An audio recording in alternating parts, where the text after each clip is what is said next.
你还记得小时候最爱吃的饼干吗？现在超市里还找得到它的身影吗？全国各式老式饼干大盘点，一样没吃过的算你赢。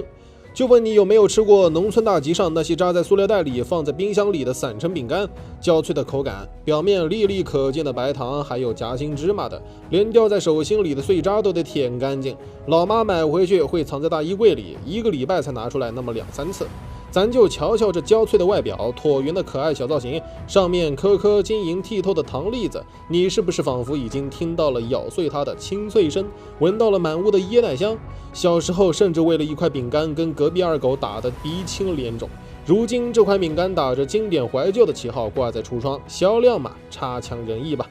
一看青岛轻食钙奶饼干这包装和熟悉的波浪边，你指定能想起来，小时候最喜欢干的事就是把它丢进冲泡的奶粉里。为啥泡着吃？因为广告告诉你，掰碎放牛奶里就是你今天最好的早餐，让你一天充满能量哦。舔手指都舔不够的奶油香酥条，这不是我小时候宁愿被打也要偷2块钱买的那款手指饼干吗？有甜的有咸的，一袋就能满足我对饼干的所有幻想。干黑芝麻薄脆经常出现在小时候的集市上，大红棚子里很多小箱子装着各式各样的饼干，大塑料袋一扎，大纸箱子一装，几声吆喝，孩子们就要撒泼打滚求着父母买了。那时候都是散称，现在条件好了，街头饼干也都是独立包装了。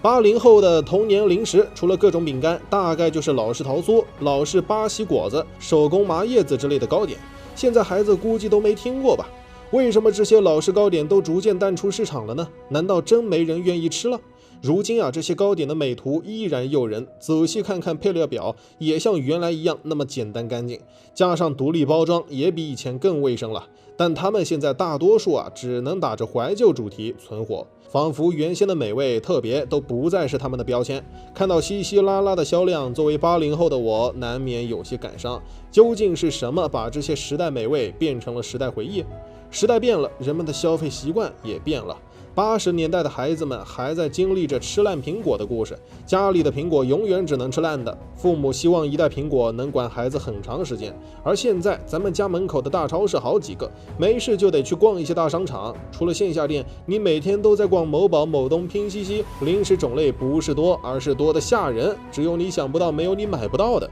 各大主播表演式卖货已经应接不暇，人们怎么还想得起来买传统糕点呢？偶尔买回来一次，孩子们嫌弃的表情都会让你放弃买下一次了。市场竞争激烈，传统工厂模式老套，随着食品市场新商家新模式以及现场烘焙的形式不停冲击市场，很多传统糕点厂少说都有20年历史了，模式已经固化，宣传只能靠传统渠道。对于变幻莫测的产品推广形式、产品包装、产品销售渠道，这些厂家或许已经无力再折腾，逐步的他们也就会被市场淡化。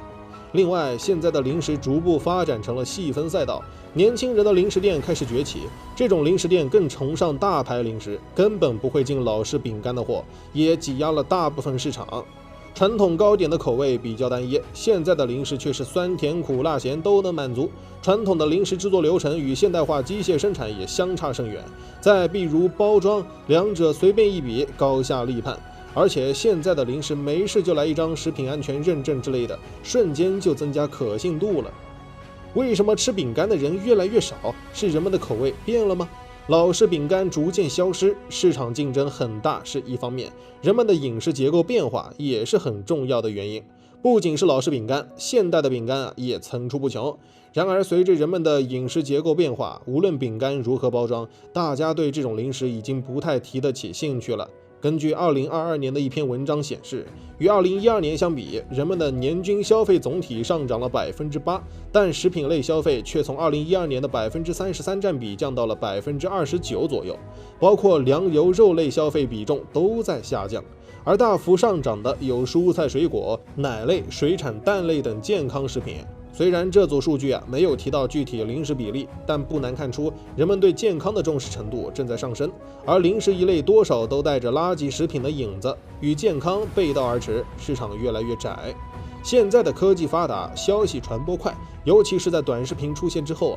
年轻的父母们对于家中唯一的孩子重视程度很高，比如租房陪读等。孩子们从小吃的东西更多是妈妈亲手做的，譬如烤箱就可以自己烤饼干、面包，自己动手更健康营养。曾经的高糖、高盐、高脂肪消费时代逐渐在消失，因此很多家庭中的原材料越来越多，取代了整包的零食，这就是消费观念带来的消费结构变化。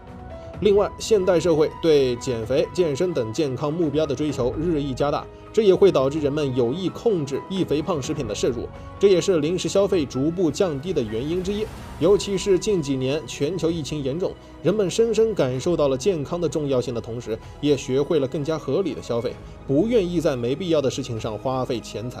因此呢，消费观念变化带来消费结构调整，阶段性经历也会去化不必要消费。整个零食行业都在变幻莫测的市场中不断改进，以适应消费者需求。传统的饼干虽然带着儿时回忆，但已经在激烈的市场竞争以及消费者日益进步的消费观念中逐渐没落。总体来说，是社会进步的必然结果吧。每天嗨科普，我是闪电哥，咱们下期见。